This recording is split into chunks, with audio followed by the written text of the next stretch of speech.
मालेराव होलकर ने सबके सामने सच आ जाने के बाद केसर का मैना को आईना दिखा दिया। मैना को उसकी हकीकत और उसकी जगह उसको दिखा दी। एक थप्पड़, जी हाँ, मालेराव ने एक थप्पड़ मैनाबाई को रसीद कर दिया।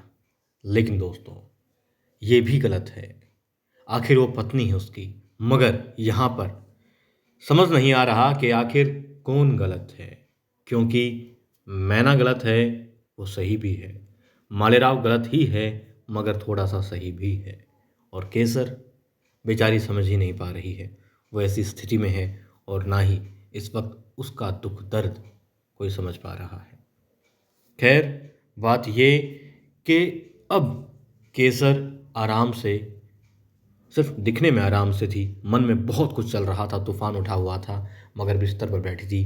पास में उसको थोड़ा सहारा मिले, थोड़ी सी उसको एक तसल्ली हो कि हाँ, कोई है तुम्हारे साथ में, बस इसलिए केसर के पास में हरकुबाई बैठी थी। मगर अब आ जाती है मैनाबाई और कहती है कि तुम कौन हो, क्या हो, सब लोग जान चुके हैं, तुम्हारी हकीकत सबके सामने आ चुकी है और तुम बस अब यहाँ से निकल जाओ, इसी वक्त निकल जाओ।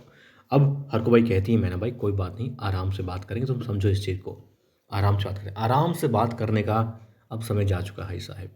अब वो क्या करती है, अब वो बाल पकड़ लेती है और चीखती चिल्लाती कि तुम क्या हो, तुम्हें बाहर निकाल दूंगी, तुम्हारी हिम्मत कैसे थी यहाँ पर आने की, और ये वो कहती कहती उसको बालों से पकड़ के घसीटते हुए लेकर के जा रही होती है। हरकुबाई बहुत कोशिश करती है, लेकिन सिर्फ मुख से, वो भी जोर लगा करके या फिर ताकत दिखा करके, हक जता करके रिश्ते का मैना को नहीं रोक रही थी। अब वो दौड़ जाती हैं बुलाने के लिए देवी अहिल्या को, और मैनाबाई आगे बढ़ रही होती है केसर को बालों से पकड़कर महल से बाहर फेंकने के लिए।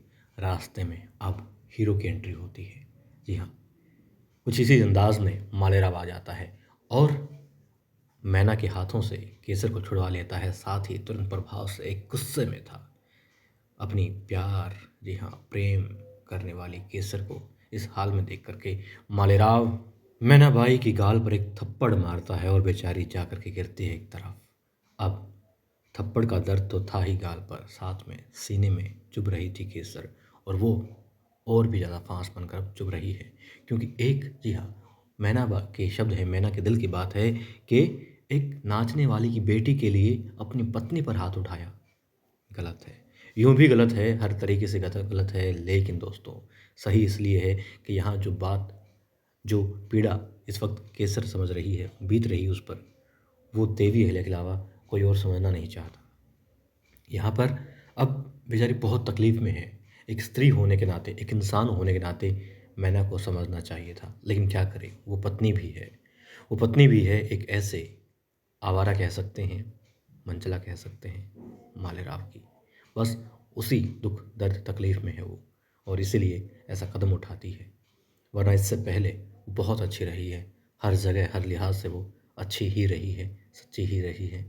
मगर यहाँ पर बेचारी गलत हो जाती है, क्योंकि उसका पति गलत है और उसे वो सब करना पड़ता है जो वो नहीं करना चाहती है, कभी भी किसी के साथ भी नहीं करना चाहती थी, मगर कर रही है। लेकिन मालेराव अब बता देता है मैना को कि भाई जो कुछ है मालेराव के लिए तो ये केसर ही है, मैना भाई तुम कुछ भी नहीं हो। इसलिए थप्पड़ मारता है। वो ना जाने कैसी बहकी हुई है बेचारी ये, इतने मतलब कि होश गवा बैठी है मैना भाई। नहीं समझते तो जिए मरे तब फर्क नहीं पड़ता, तो भला कैसे निकाल रही है बाहर उसको घर से, क्या कर लेगी बाहर निकाल करके, कुछ भी तो नहीं। तो जो हो रहा है उसे होते हुए नहीं देख सकती और रोक भी नहीं सकती। खैर, बता देता है मालेराव कि मैना भाई तुम निकल जाओ यहाँ से, केसर तो नहीं जाएगी। हालांकि चाहता नहीं है मालेराव कि केसर रहे और मैना जाए, मगर कह देगा शायद कि तुम चली जाओ, और यदि रुक सकती हो तो केसर यहाँ रहेगी ही। केसर का स्थान जो दिल में है वो रहेगा ही। महल में भी चाहता हूँ कि पत्नी बनकर रहे, और यदि तुम रहना चाहती हो तो तुम रह सकती हो पहली पत्नी बन करके। अब दोस्तों, देवी अहिल्या भी शायद समझाएंगी मैना को ही कि वो गलत कर रही है। लेकिन क्या लगता है, क्या वो वाकई में गलत कर रही है? क्या वो गलत है? इस वक्त हम सबके दिमाग में यही चल रहा है, जहन में यही चल रहा है। कभी लगती है कि हाँ गलत है, वो गलत कर रही है, लेकिन सही उसके साथ हो भी तो नहीं रहा है, इसलिए वो गलत कर रही है। बाकी बताइएगा कि आप वाक़ई में मैना को इस कार्य के लिए भी सही ठहराते हैं? मैं तो नहीं ठहराता। वो सही है, लेकिन कार्य जो कर रही है वो गलत कर रही है और मालेराव इसलिए उसको सज़ा भी देता है।